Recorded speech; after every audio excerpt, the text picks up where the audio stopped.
मैथिली आ भोजपुरी के सबसे नीक चैनल एपी प्रोडक्शन दरभंगा के एखनई लाल बटन दबाकर सब्सक्राइब करू और घंटी के निशान बटन के जरूर दबाओ ताकि नव नव ऑडियो आ वीडियो अहाँ सब लग तुरंत पहुंच सके।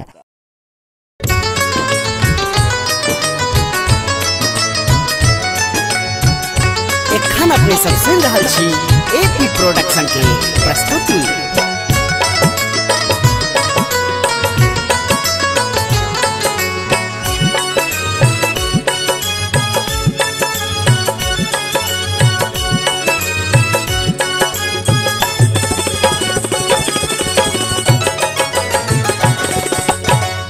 शुभ दिन मंगल आज है उपनयनक आंगन।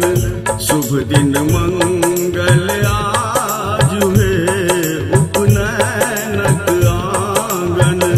पंडित वेद पढ़ता है, पंडित वेद पढ़ता है उपनयनक आंगन।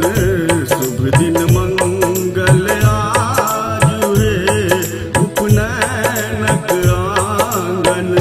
शुभ दिन मंगल आज है उपनयनक आंगन।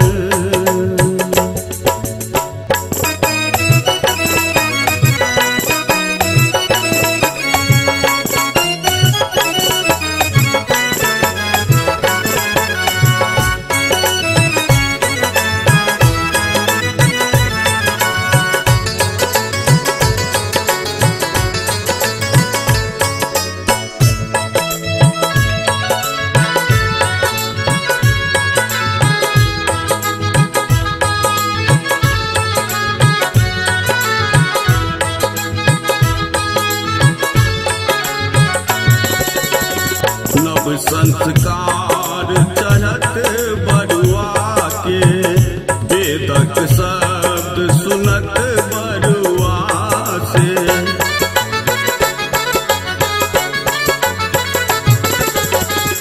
नव संस्कार